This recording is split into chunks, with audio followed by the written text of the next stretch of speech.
What's up, guys? Back in today with more Durarara, this time episode 6 of Ketsu. About halfway through now, and you guys know I'm loving the season so far. Lots of action.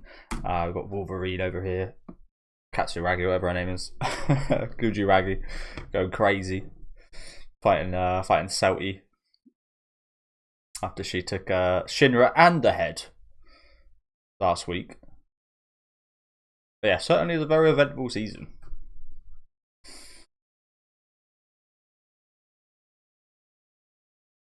And as I said, absolutely loving it. Absolutely loving it.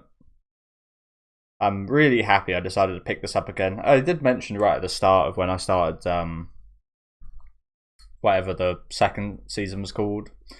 I initially watched like 2 or 3 episodes and didn't really enjoy like the new additions. So I dropped it and then 2 years later picked it back up, and again, very glad I have. No. Probably should have gave it more of a chance initially.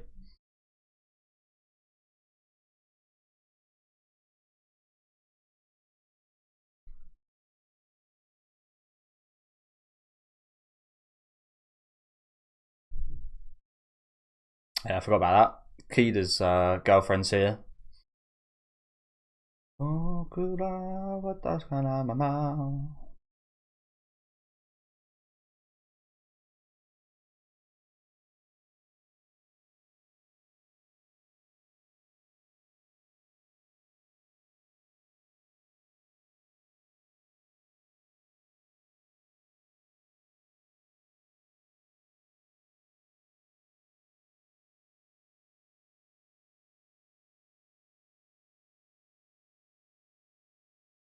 It also does feel like we're like, again, I'm not sure if, I imagine there probably is more source material, but it does feel like this is leading to like an epic climax, if you know what I'm saying.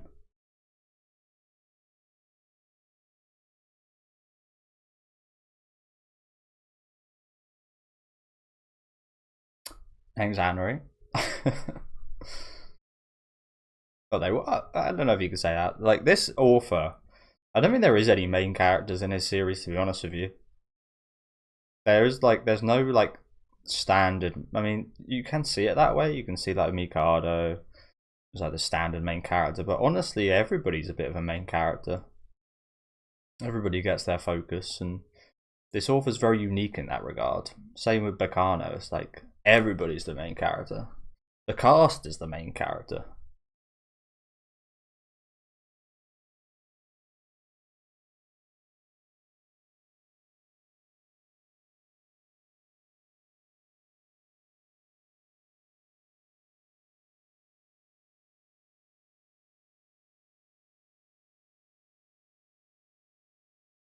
Yeah, look at all those pieces, an absolute mess. True. Well, this does sum it up. This absolute mess of pieces sums up the situation very well.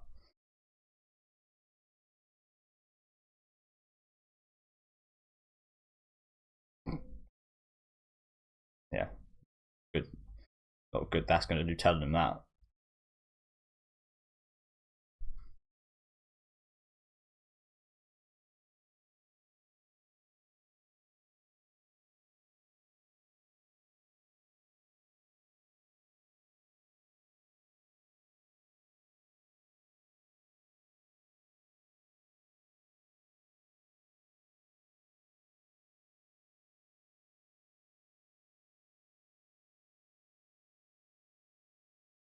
Oh, we know.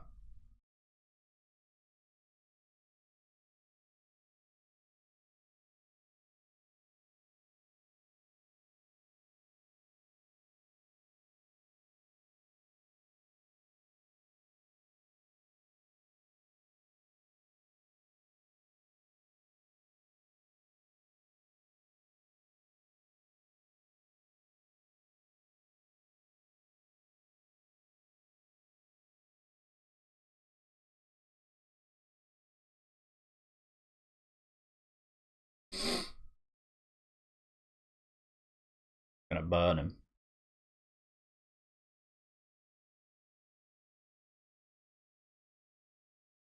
Strength card.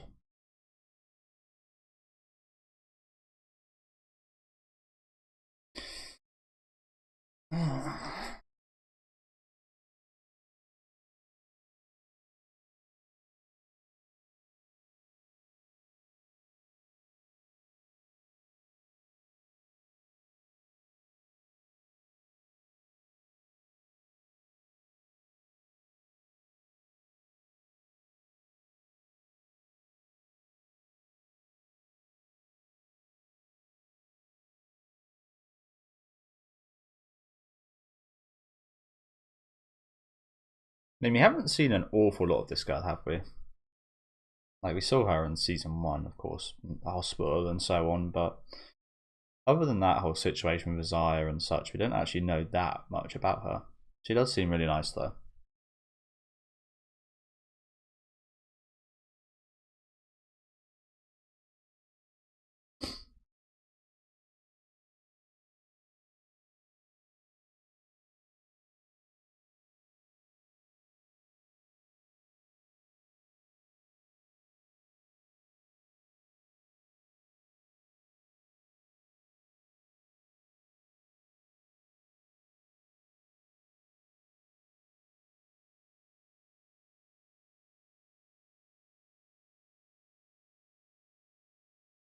Tada no Tomodachi. Yeah, he's not just a friend. He's a big friend. He said, like, he could be any guy. I get what she was trying to get through there. It didn't really come through in the subtitles, to be honest.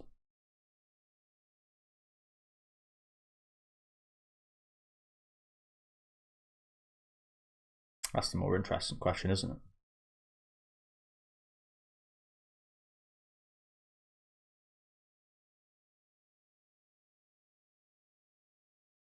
Yeah, I don't know about that either. I think in her usual show she would, but I'm not actually very sure she does like him. There's not really too much to suggest that's the case. Clearly they're all very close, but yeah.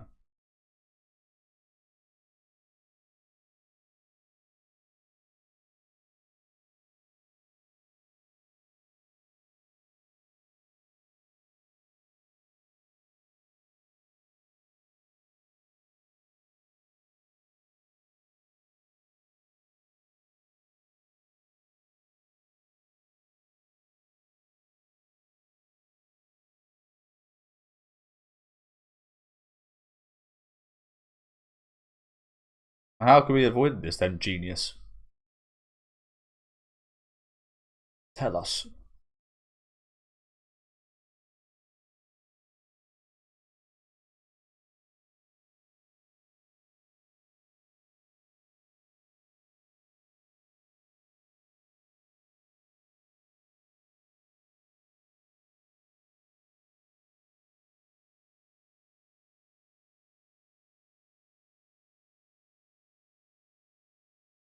Honestly, I don't think that would have changed much if he comforted him during that portion we saw there. He was already in quite deep at that point, no? In terms of him being a bit psychotic. I don't know if that's the word for it, but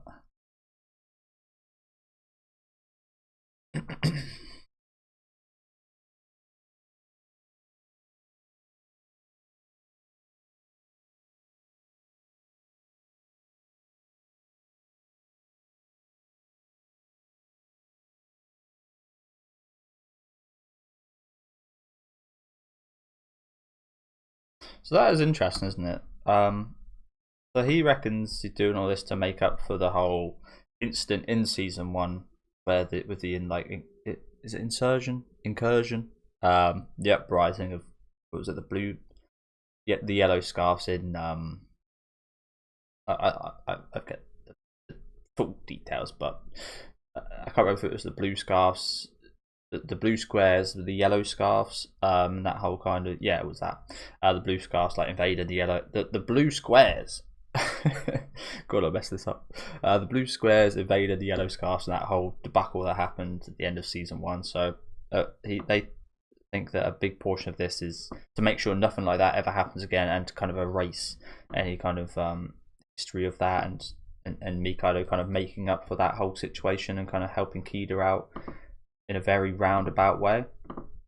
I guess that kind of makes sense. I mean, I can't ever say I've been really sure of what like the full motivations are for Mikado, but I assume it's more than just like it probably is that, but I assume there's probably a bit more to it as well. This whole like antibody hitman squad he's got going on. But you know what, that makes a lot of sense to me now. I've heard it said like that.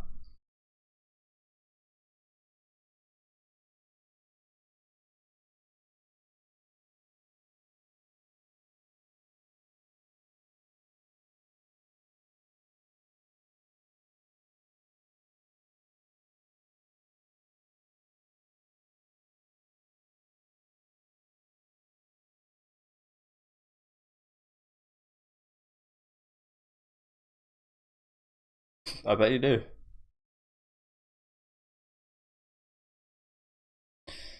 Get some more honeys.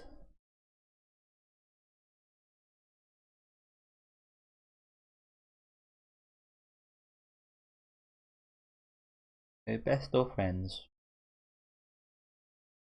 A saviour.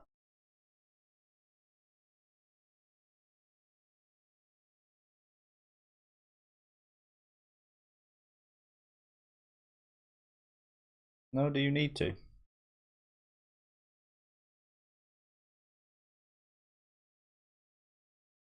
That really is an incredibly short skirt, isn't it?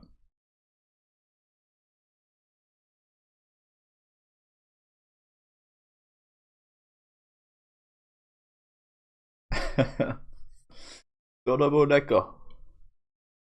I swear we've heard that quite often this season. Yeah, we did. We heard that with Kujiragi, I'm pretty sure, and the crazy psycho.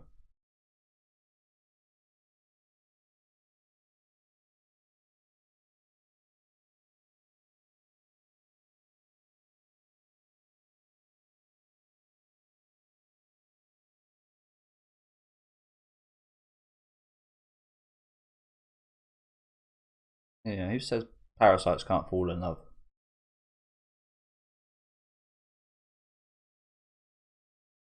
Don't speak that name. Like Voldemort.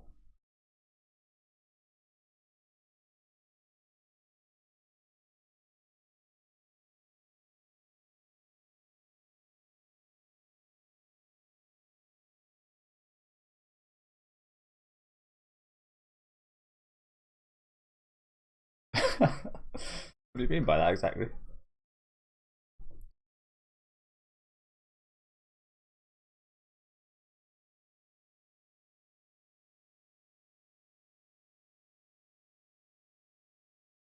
I mean, it is exactly how it sounds.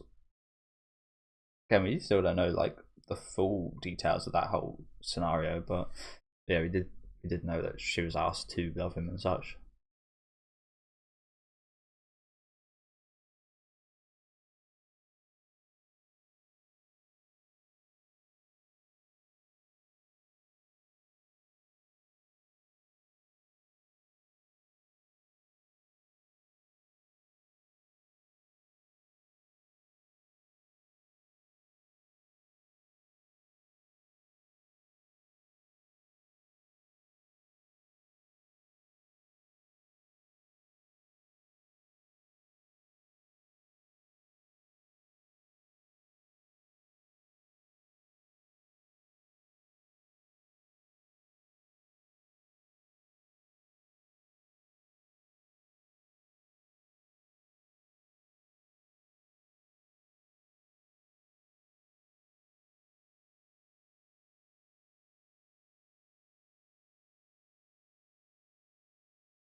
Action hero, Kida.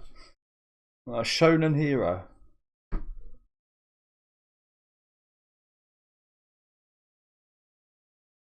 As I said, the show's just really interesting in regards to like main characters. It's almost like Kida's now like in what would be considered like the main character role, the hero, the yeah. they're constantly kind of changing and turning his perspective. It's like, again, someone about this author's writing that is just really fucking good.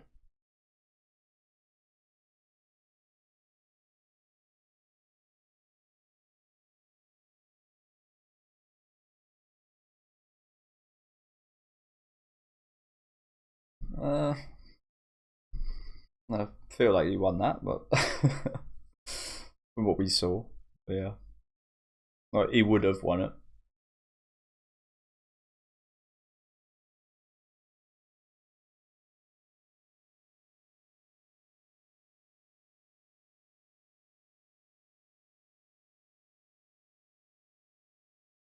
Yakuza.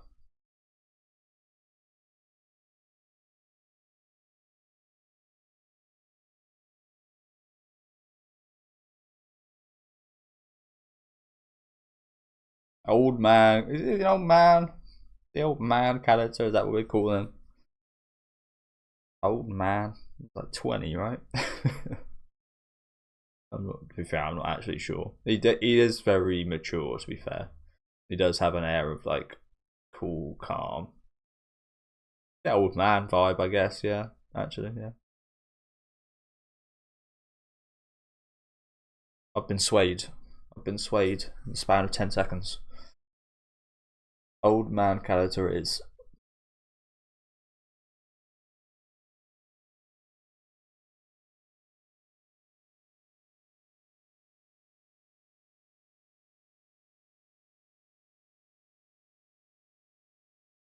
Really? Alone.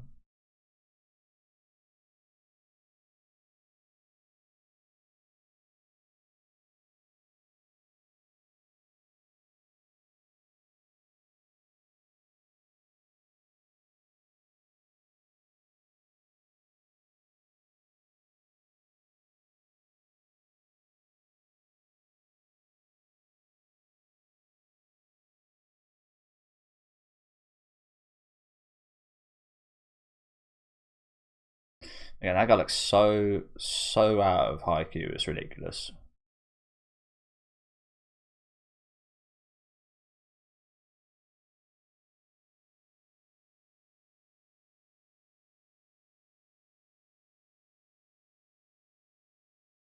This guy ain't much of a talker, though. He ain't much of a talker. Although he's coming alone. Like, maybe he's just here to talk. Oh, his arm's fucked up. Don't remember that. How does arm get fucked up? I remember.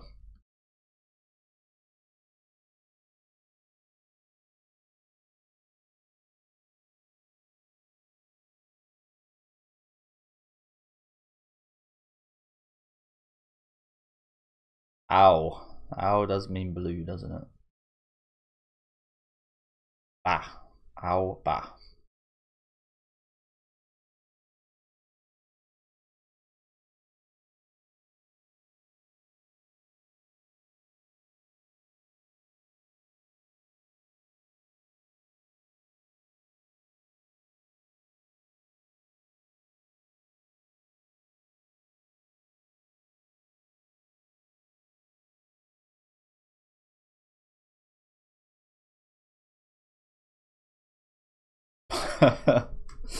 Onizuka. Was he ever the leader? I mean, I guess he kind of led them season one at the end, but yeah.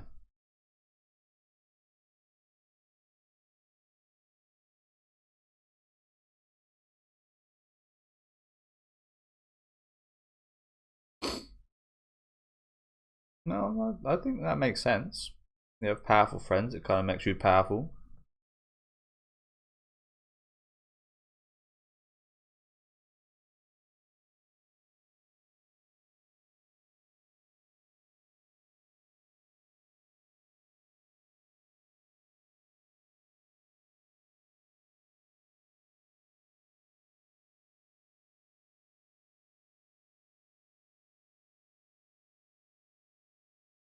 Like purging you all.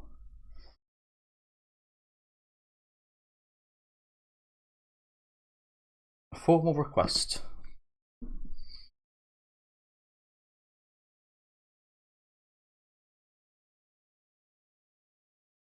This is crazy, isn't it? Seeing Mikado just so blank like this in this situation.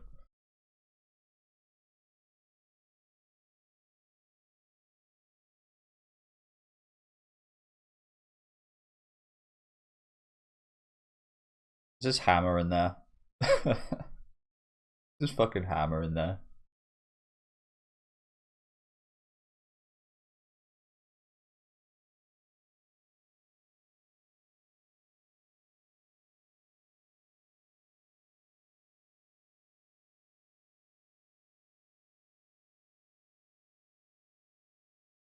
Oh, what happened?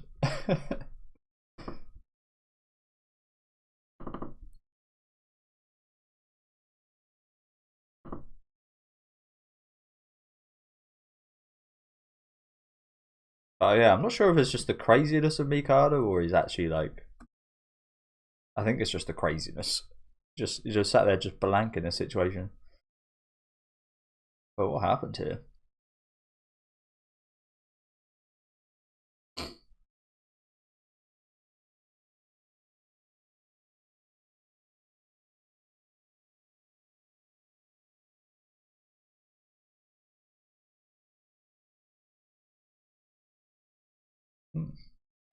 I got no idea.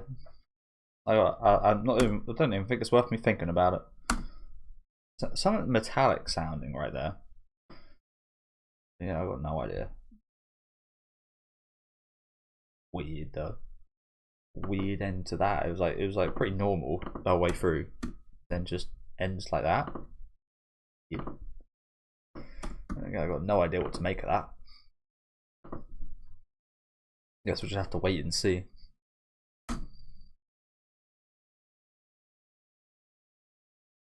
Mikado looks pretty satisfied though. So does Izumi.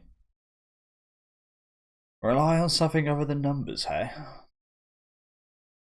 What would that be?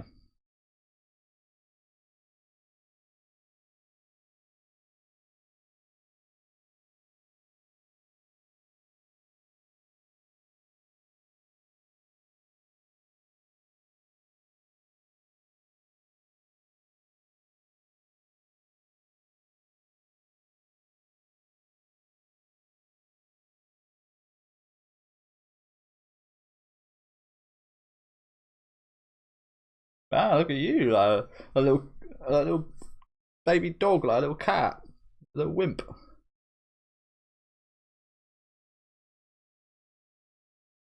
Tone's changed, hasn't it?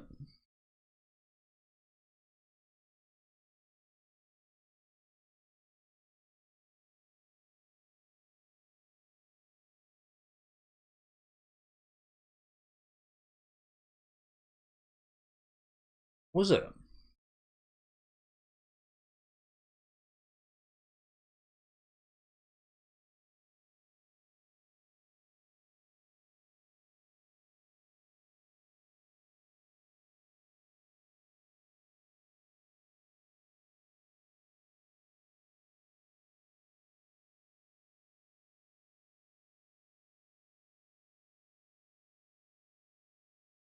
Interesting. So a few of these Yakuza guys are working away from each other around this situation. That was pretty damn cool fucking pretty damn cool walking stick. Looks like something out of like Devil May Cry.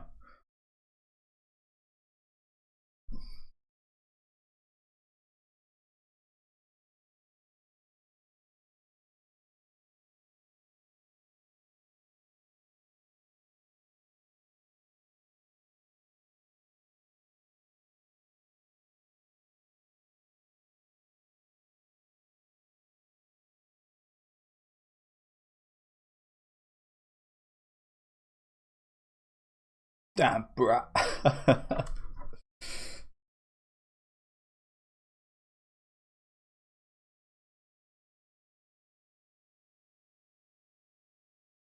meant to mean something to me. Was it a phone that he gave him? that number meant to mean something? I assume that you gave him this phone.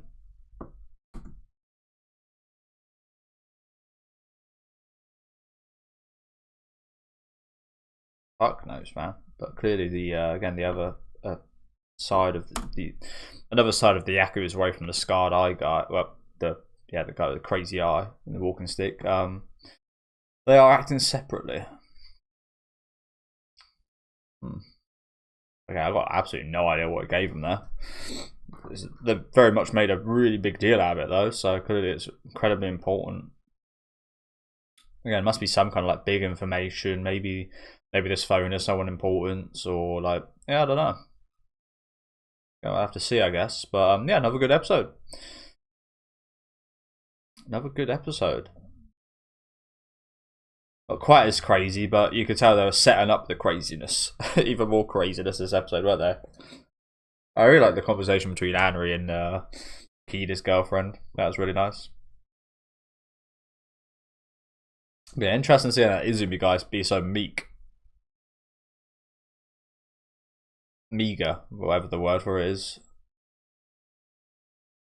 Like a little boy who's been naughty. Been so polite and quiet in that car.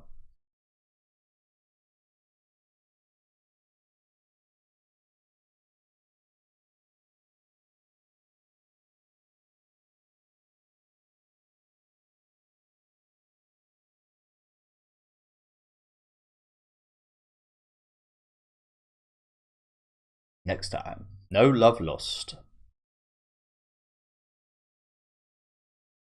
Hey, Kujiragi and Shizuo. Cool. Cool. Looks like Verona's there as well. Oh shit. Do you reckon Shizuo's going to die? Do you reckon would Verona kill Shizuo? I'd like to think she wouldn't, considering how much she, I'm not sure respect's the right word. I think she definitely does respect him, but looks up to him, admires him, likes him. I'd like to think she wouldn't. Stuff Isaiah was talking about at the start of the episode does make me kind of worried about that, to be honest. But yeah, should be interesting seeing him with Kujiragi next episode.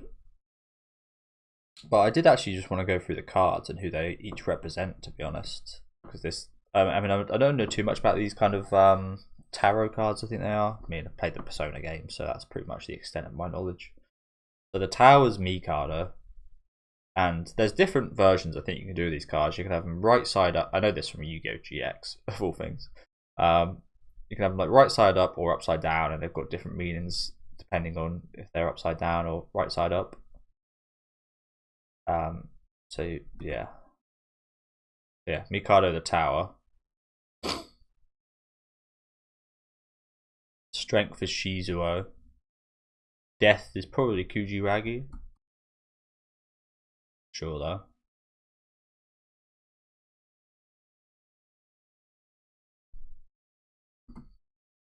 Not 100% sure. They were the only two I like definitely got.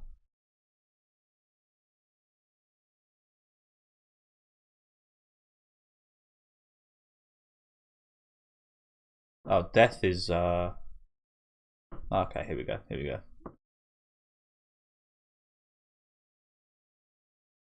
The star and the moon. So which one's the star is upside down, the moon is right side up. So I assume which one's which? Again, I don't know meanings for these tarot cards. That would probably help a lot if I did. Upside down star. I'm gonna guess that's Kujiragi. Then the moon right side up, I'm gonna assume is Anri. Kuminashi Rider, so Celti's death right side up, which is interesting. I mean, probably should have got that from the picture, to be fair. And strength is Shizuo. Okay. Do you know what? I kind of want to look those up. I'll look them up with you guys because might as well. I mean, pretty much understand most of them. It's just the upside down star, which upside down star parrot.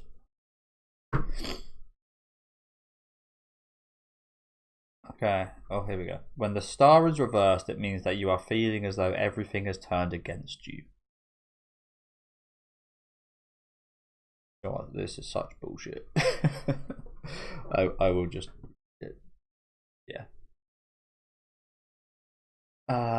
Upright star means hope. So, oh, bloody hell. Here we go, yeah. It means that you are feeling as though everything has turned against you. The challenges that you normally see as exciting seem instead to make you feel that you cannot overcome them. You have lost faith in something, whether inside yourself or something you normally find dear. So yeah, that's upside down star is definitely Anri then. So the right side up moon, the next one we've got to look up. Right side up star. Right side up moon.